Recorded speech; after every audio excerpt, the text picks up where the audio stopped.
So now I'm so excited to turn it over to High Priestess Dr. Alexandra Chauran. She's an elder within the British traditional Wiccan community. She was initiated in 2005 and has been teaching Wicca to new seekers since 2012. And she lives and teaches in Port Moody. And actually, she did a service for us several years ago, and it was one of my favorite services we've ever done. I've actually referenced it in so many interfaith talks I've done. I enjoyed it so much. So, not wanting to get anyone's, not wanting to raise the bar too high or anything, but I was so excited when I found out she was going to be back. So, when you're ready, over to you, Alexandra. Thank you. Can everybody see my screen here? Yeah? Okay. Awesome. Good. Yeah, here's my presentation. I'll try not to make it too boring and lecture-y about Samhain, but I'll share a bunch of personal stories because that's what it's all about. And so, yeah, lower the bar a little bit. I was up late last night. Halloween's a big night for witches. But yeah, so here's the general idea. We celebrate the Wheel of the Year, which is a Wiccan mashup of 8 agricultural and pastoral holidays. So Samhain is right here. It's placed in between the winter solstice, which we call Yule, and the autumn equinox, which we call Mabon. So these are ancient Gaelic festivals. The word Samhain probably came from Gaelic around the 9th century. And of course, I'm sure some of these pictures are going to be very relatable because that's when at that time, that's when mummering came to be and trick-or-treating and all that wonderful jazz that we know as Halloween today. So we still do that celebration. This is my daughter and my son a couple years ago. They went out trick-or-treating last night, even though they're 13 and 15. So I'm very proud that they're continuing on into their teenage years. They're awesome kids. So I sure hope that you all have families that trick or treat as well, and you're already practicing some of our ancient pagan customs. We also carve jack-o'-lanterns. So this is a representative of the same Jack that we call Jack of the Green during the springtime and Jack of the Frost during the wintertime. Of course, in the old world, there were no pumpkins, so actually turnips were carved. So here you can see my daughter carving a nice traditional turnip because this was a few years ago when for some reason there was like some supply chain issues with pumpkins. And we couldn't get enough pumpkins in time. I think this is a little pumpkin we got for my son. And so my daughter's like, I'll carve a traditional turnip. That sounds good. Samhain is also big about death. Wiccans are very death positive. I've got my little chalkboard here saying you will die someday to spook everybody. And this is the gravestone of my grandparents, Nick and Bessie Pollocky, my ancestors on whose shoulders we stand.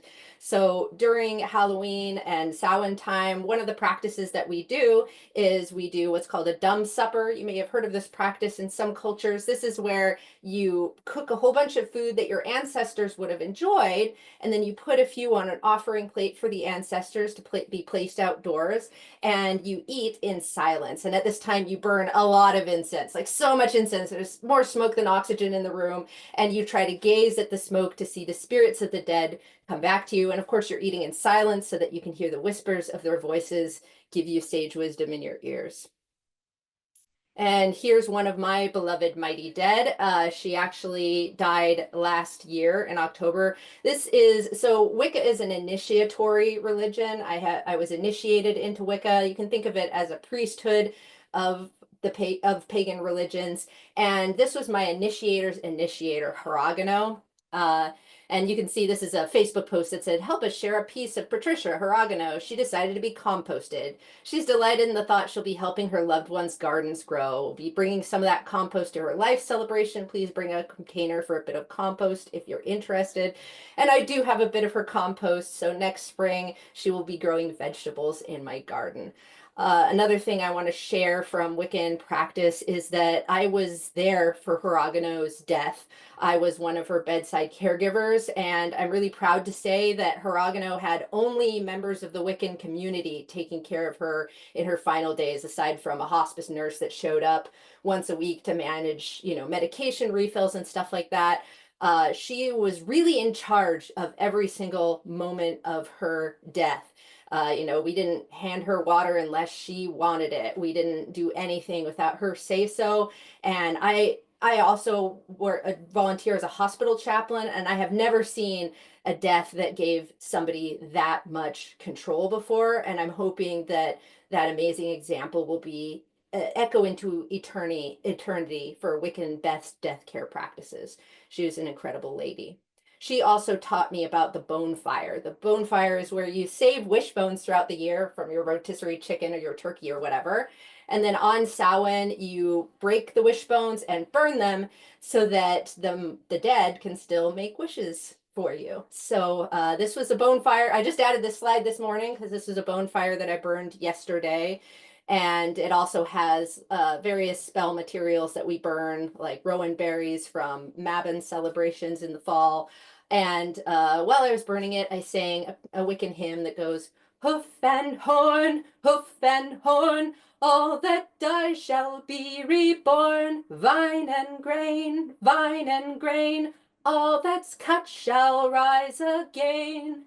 So we believe that those who die will rest a while in the afterlife, which we call the Summerlands. And after that period of rest and reunion with those who have gone before, they will return to be reborn into another body on this living planet. Because in Wicca, we don't feel like when you die, you're trying to transcend and get somewhere else. We believe that we're born on this living planet because it's the best of all possible worlds. And so we just keep coming back to learn our lessons and making it an even better world.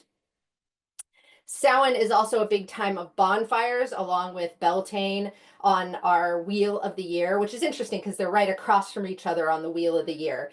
And we believe that both these times of year, the veil between the worlds of the living and the dead is at its thinnest. So we will burn bonfires and pray and make merry around them. If you don't have space for a bonfire, though, you can always light a candle on an altar. This is my altar with a representative of our goddess and our god on it. And this is another couple of our beloved dead here. This is a member of my coven who also unfortunately passed last year. I'll speak her name, Tamara Morrison. She was a really wonderful close friend of mine, and I miss her very dearly. And so it was really meaningful this Samhain to burn the bonfire for her so she could still have her wishes. She's pictured here next to her mother Rosalie, and she was taken care of and taken in by Rosalie when she was a baby, and then she took care of Rosalie until her dying days. Whenever we put photos of our dead on an ancestor altar, we always make sure not to include any living people. So you crop out any living people that were in the photo, but you can keep any dead people. And I have a prayer here that I said, which is, holy is the path and holy is the walker. Blessed be the essence, the spark of her as she moves to the next waypoint. Hail the traveler, because in Wicca, what we say when we hear an announcement that someone has died is hail the traveler. And I guess I didn't take up too much time telling all my stories because that's all the pictures that I have. But another thing that we do, which I'll be doing actually tonight, is we get together as a coven and we will be celebrating in ritual. We always bring a lot of food on feast days. The 8 Sabbats are a time for feasting, so much more than intercessory prayer. We really focus on celebration and worship. And so we will be bringing tons of food to the Samhain circle tonight and enjoying it together as a coven. My coven's been together for 12 years now, and we're really very tight and close-knit like a family. And so I'm really looking forward to celebrating with them. So does anybody here have any questions about Samhain or the celebrations of Wiccans? Hi. Hi. Hi, my name is Lisette, and I'm just curious, could you maybe tell us a few myths that people have about Samhain and your practices? Because I know there's like all kinds of Yes. ideas. Yes, actually. There's an ancient Sumerian myth that Wiccans really identify with because in our practices, we share a myth called the Descent of the Goddess. And the story of the Descent of the Goddess is one where she goes to the underworld and returns from the underworld, which obviously is something people normally don't do. So that's why it's a wonderful myth. And there's a ancient Sumerian myth called the Descent of Inanna, or from the great above to the great below. And I'll tell you that version of the myth. So Inanna was a goddess of heaven and earth, and she decided that she wanted to go to the underworld. And so she went to the gates of the underworld and she dressed up in all of her shining royal garments. She had 7 royal garments on her personhood. And she knocked on the gates of the underworld and she tried to trick the gatekeeper and said, well, I want to visit the underworld because my sister Ereshkigal is in the underworld. And I would like to visit with her and do funerary rites for her husband. And so the gatekeeper says, 1 second, I'm going to go talk to Ereshkigal. He goes and he talks to Ereshkigal. Ereshkigal is kind of angry that Inanna has showed up. And she says, okay, here's what you're going to do. When she comes through the gate, 1 by 1, you're going to take away each of her royal garments. Let her enter bowed low and naked to my chambers. And so Inanna starts to go through the gates of the underworld. There's 7 gates. And at each of the 7 gates, the gatekeeper says, you know, you must remove this garment, you know, her shining May garment. So she takes off each garment. Each time she says, what is this? And the gatekeeper says, quiet, Inanna, the ways of the underworld are perfect. They may not be questioned. And when she finally removes her garment, she enters bowed low. Ereshkigal kills her and hangs her on a hook on the wall. But Inanna has planned for this. She told her servant back home, Nunshabur, to dress in a soiled sackcloth in mourning and to go to the houses of each of the gods, beat on their doors and beg, do not let your daughter be put to death in the underworld. So Nunshabur goes to the different temples of the gods, and at each one she's turned away. They say, well, she craved the great above, she craved the great below. Nobody who goes to the dark city returns, she must stay there. Finally, Nunshabur goes to a very sympathetic god named Enki. He removes dirt from his fingernails and fashions these entities called the Kugara, and he gives them the food and water of life, and he tells them to go show sympathy to Ereshkigal as she's in labor giving birth in the underworld. This is another touchstone to life coming from death. And he says when they show her sympathy, she will give them a gift and to ask for the corpse of Inanna and feed her the food of life and water of life. So they go to the underworld. They see Ereshkigal going through the pains of labor. She's screaming, oh, oh, my belly, oh, oh, my back. And they also cry, oh, oh, your belly, oh, oh, your back. She says, who are you crying with me in labor? If you are gods, I will give you gifts. If you are mortals, I will give you gifts. And so they say, we want only the corpse that hangs on the wall. She says that corpse belongs to Inanna. They say, oh, whether it's our queen, we don't matter. We just want that gift. So she gives them the gift. They feed her the food of life and water of life.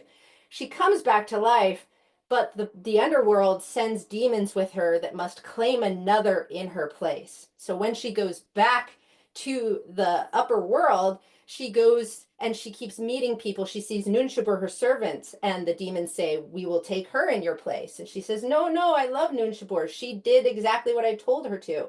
So they say, okay, let's find someone else. And they see her sons, and she says, no, you can't take my sons. They are also dressed in mourning and crying at her feet. But when she goes to her husband, he's not dressed in mourning. He's sitting on his throne, like hanging out with all his shining royal garments on. And she says, take him.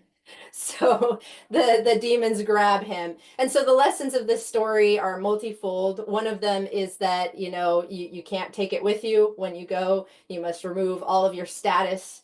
When you go to the underworld, we will all be equal one day. The lesson is that life comes from death. You know, the only reason we can give birth on this planet and bring this life into this wonderful planet is because we know that we will be gone one day, and we know that there's going to be rich fertilizer made from all of the dead things giving to the living. And we also learned from this story that we need to honor our beloved dead, and we need to respect the process of crossing. Although we don't have to fear it, we want to feel our feelings because that's really what is sacred about all of this. So yeah, that's a myth about Samhain.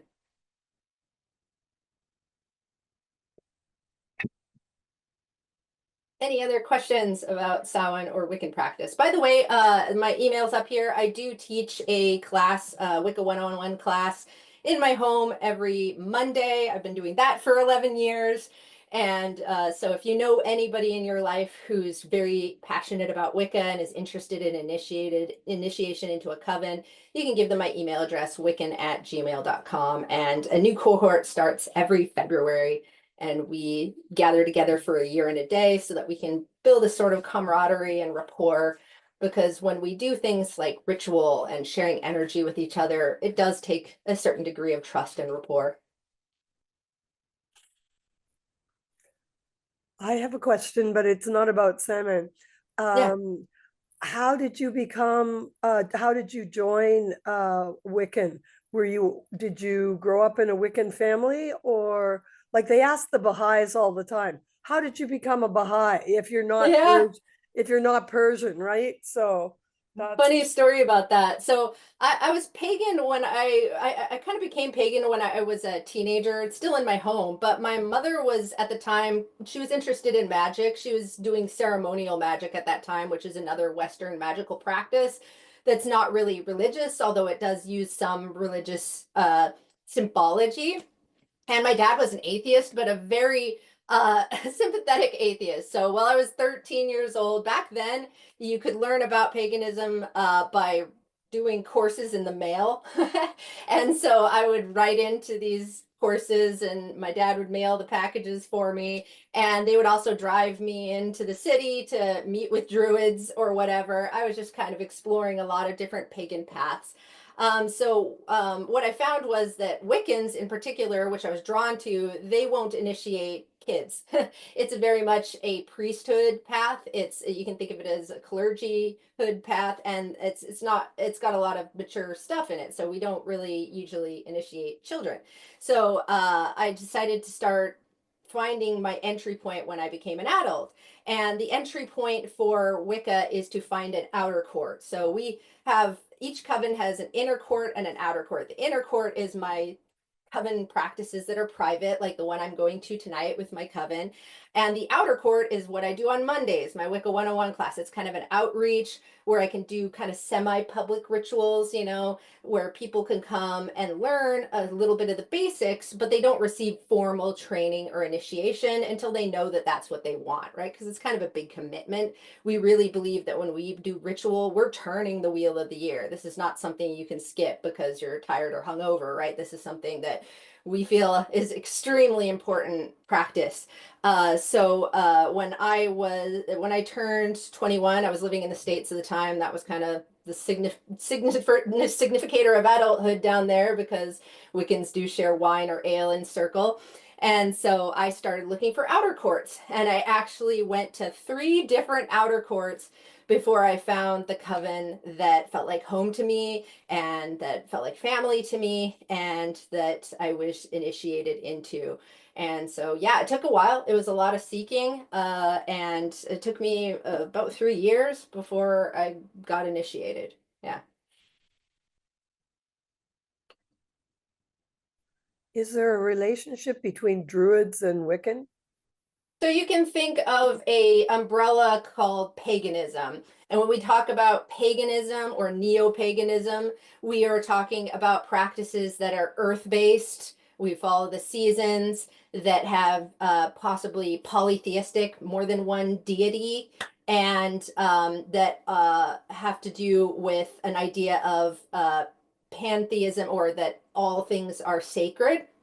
And so both Druidry and Wicca fall under this umbrella. So they're different practices, but they are both fall under this big umbrella. The differences are that Druids have a lot more deities than Wiccans. We follow two deities that are indigenous to the British Isles, whose names are learned after initiation. And Druids follow many different deities of Celtic origin. They're like Celtic reconstructionists in a sense. And also Druids are more kind of public facing than Wiccans. Like you can actually go look up a Druid circle and show up and go. Whereas Wiccans, since we're a priesthood and we have specific training paths that we do for our clergy, it's not something that you can usually just parachute into unless that group has an outer court that does public events. Dr. Chauran, how much difference is there between the Celtic shamanistic religion, say the Pictish shamanistic religion, and the Eastern European shamanistic religions? Great Are they? questions. Yeah. Yeah, so a lot of those indigenous religions also fall under the pagan umbrella because they have that panentheism, they have that polytheistic worship, they have this earth-based spirituality.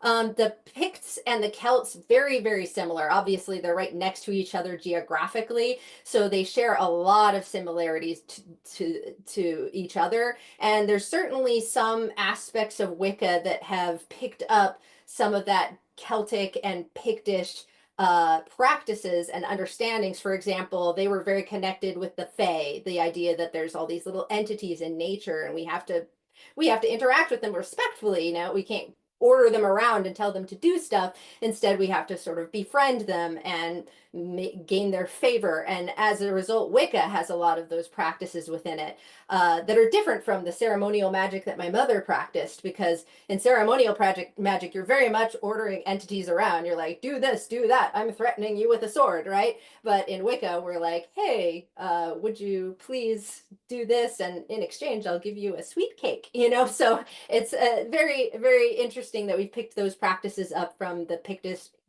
and Celtic practices. So Slavic practices are also falling under those pagan umbrellas. They worship different deities though, although there's some crossover between the Picts and the Celts and the Brits. There's very different deities over on the Slavic side, and they have a lot of amazing practices having to do with earth-based seasonal stuff. And so I'm always fascinated with those. My grandfather was Ukrainian and my grandmother was Polish, and we used to do during the Easter time the decorating of eggs, you know, the yaika with the pisanki eggs. And so those were amazing practices and very cool. But yeah, different vibes from the different pagan paths for sure, and different deities. Big deal. You By the way, mentioned, oh, I just wanted to say, my mom changes religion like every 10 years, and she's currently Baha'i, so that's really cool. So I was excited when I heard you talking about Baha'i. I had a question. Yeah. You mentioned that, you worship or have two gods that are from the British Isles. So Mhm. when someone who is Wiccan, like, practices in a place that's, not the British Isles, are there different gods that are worshipped?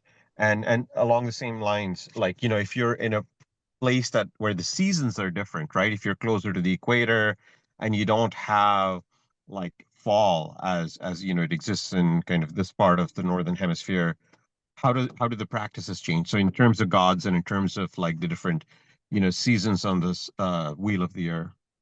Great question. So I'm going to speak from my experience as a British traditional Wiccan, which might be different from somebody who's practicing a more eclectic kind of path they've put together. So in traditional Wicca, since we're trained as clergy for the specific pair of deities, it's a goddess of the moon and a lord of death and resurrection, we worship those same deities across the planet. And we have very, very similar practices. So like, I know that there's a coven from my same line in Germany. I could fly to Germany, go in their circle. I would know all the words. We'd be talking in English, saying our British traditional chants. We would be worshiping the same goddess and the same god in that ceremony. So it would be exactly the same in Germany. One thing that you did pick up on that is a difference is that there's a difference in the seasons from the northern hemisphere to the southern hemisphere. So the celebrations are reversed in the northern and southern hemisphere, which is super cool and crazy. I haven't had an opportunity to celebrate a Sabbath in the southern hemisphere yet. But I would love to, because I feel like that would really trip my brain out, because for most of my life now, I've been really connected to the wheel of the year and each seasonal celebration, and to fly to Australia and just suddenly be celebrating the opposite part of the year would really throw me for a loop. So I would love to try that out. So yeah, there's definitely some differences in when we celebrate the seasonal holidays that changes, but the way that we celebrate, the practices that we do stay the same.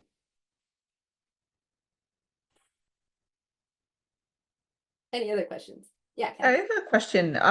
So I'm just wondering, when you connect with Indigenous folks, do you kind of say like, oh, this is interesting, like there are these similarities, with like the way that Indigenous folks here sort of practice, traditionally, and then do you see like similarities in that way? Or I don't know, how does that land for you and for Indigenous folks that kind of come into Wiccan circles?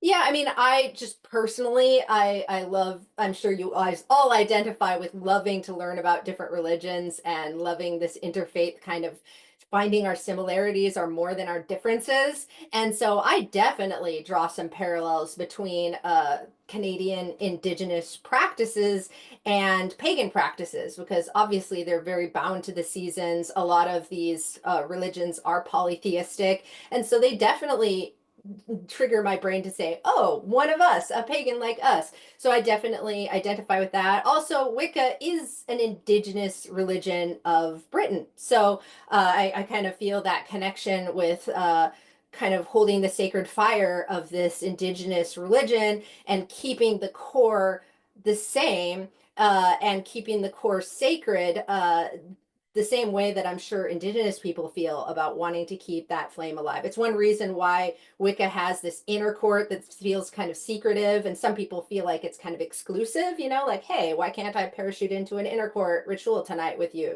Like that's kind of exclusive. Why are you being so mean, right? But it's really about training our clergy that this is the core. These are new practices, or maybe things that our coven just does, but we want to teach the core as it was taught to us, so that we're practicing this, we're passing this sacred religion down that we know works. And if it ain't broke, don't fix it, right? And so when I train students, I am teaching the core and saying this part is core, this part is sacred religion that we've been practicing and that I want to see continue. And that feels like a sacred responsibility for me that I don't want to mess up. So I want to make sure that I'm only teaching people who are going to take it seriously, who are going to accept the core teachings and practices and pass those on into the future long after I'm dead.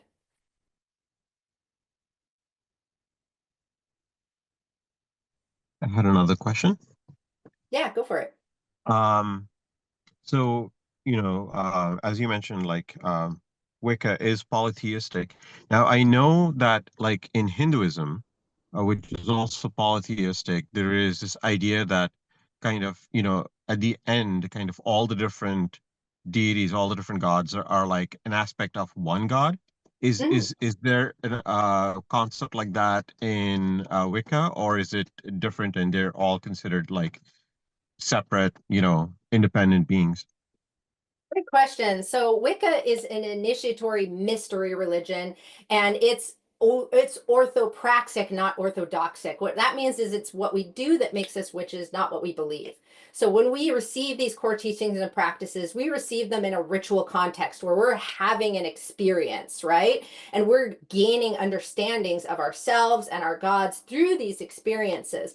And people might come to a different conclusion in the same circle. And maybe myself, when I was initiated at 24 years old, has a different understanding of the divine than myself currently standing before you at 44 years old. So Wicca allows the flexibility to come to a different theology than your peers in the circle and yet still come together and be able to do the same rituals and the same practices. So in my own circle, I might be standing next to somebody who believes that all gods are one god, all goddesses are one goddess, and the goddess and the god are one. And to my other side of me might be somebody who's functionally agnostic and believes that the gods are like psychopomps and very important psychological archetypes that allow us to trigger change within ourselves. So we all are just coming to different understandings in our own time. I like to think of polytheism as kind of a spectrum, where on one side there's hard polytheism, like Gaia is not Kali. That would be crazy, right? And on the other side is very, very soft polytheism that's almost like monotheism, where it's like, oh, the gods are just like different facets on a diamond, just different ways to view the same divinity. And I would say I personally fall more towards hard polytheism, not all the way on that end. I feel like the gods work together like the fingers on a hand. But that's just me. And that's me at age 44. I might feel differently in 10, 20 years, and that's okay in Wicca.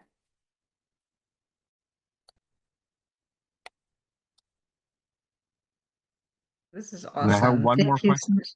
Yeah, Yes, yeah, one more please. question, and then I want to be mindful, especially of Bruce and Cheryl, because I know they always have a bunch going on the Yes, weekend. thank you So for yes, and then- sharing the songs, Bruce and Cheryl. I recognized one of those.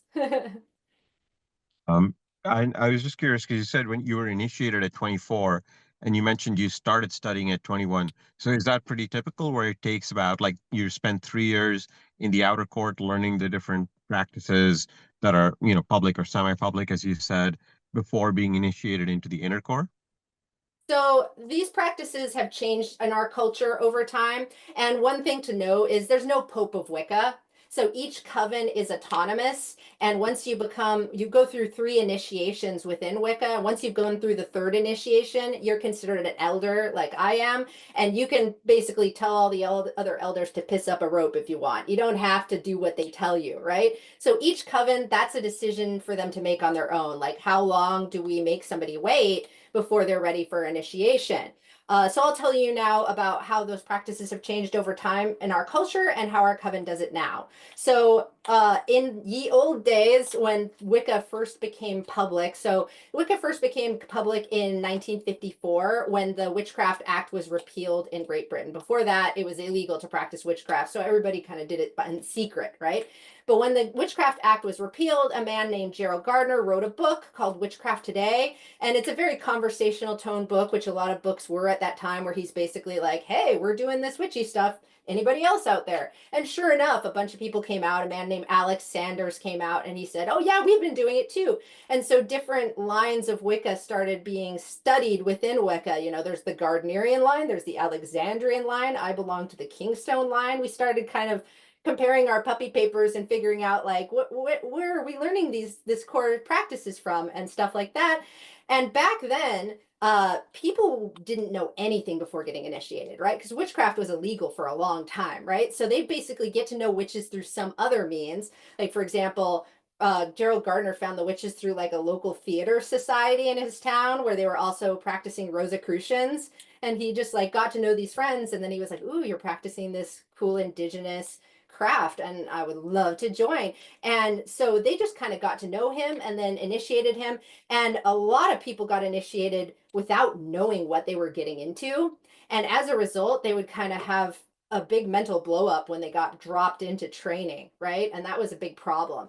So Maxine Sanders was Alex Sanders' wife, and she actually came to the Pacific Northwest about 15 years ago. I got to meet with her when she came, and her host coven was like right on my same block that I was living. So I was talking with them and they were doing an outer court like mine, but they were kind of annoyed because people were kind of stalling out. They weren't doing the homework. They didn't seem to be really serious. And Maxine came to town and she was like, back in my day, we just initiate everybody and then whoever's going to stay stays, whoever's going to go goes. So that coven decided to follow her advice. They initiated 13 students in 13 moons. That sounds like so much work to me. And then guess what? Only one of them stuck around. Everybody else had like mental conniptions and left.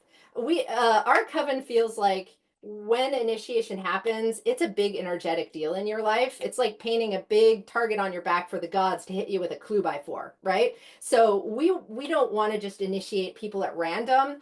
And we also feel like our inner court material is sacred and we don't want to teach the wrong person who might make bad use of this information. So as a result, we have our outer court, and the general idea is you have to spend at least a year and a day in the outer court before getting initiated. And the general idea is that once you get initiated, you have to spend a year and a day at least at each initiation level before receiving the next one, the 2nd initiation, the 3rd initiation. In practice, your mileage may vary, and I find that especially in my line, the Kingstone line, it takes longer. So I think that one reason why it took me 3 years is because I was young and people were worried about taking a chance on a youngster. I was the youngest person to join my coven by at least 2 decades. And also, I think that, people are just a lot cautious. Everybody says every elder makes one mistake. And it is heartbreaking when you put a ton of training into somebody and then they go through some kind of crisis and then you blame yourself. I'm speaking for personal experience. The last student I initiated, he had been sober for many years. And after he was initiated, he ended up relapsing. And I know I can't blame myself for that, but part of me is like, that was like a lot of energy to dump into his life at that point in time. He had just gone through a breakup with a boyfriend. And I feel like I could have maybe delayed his initiation, and that would have been maybe mentally healthier for him. We have to be really careful with these kinds of things in Wicca, for sure. Thank you. Thank you so much. This has been super interesting. And I'm really just enjoying learning so much from you. So thank you so much.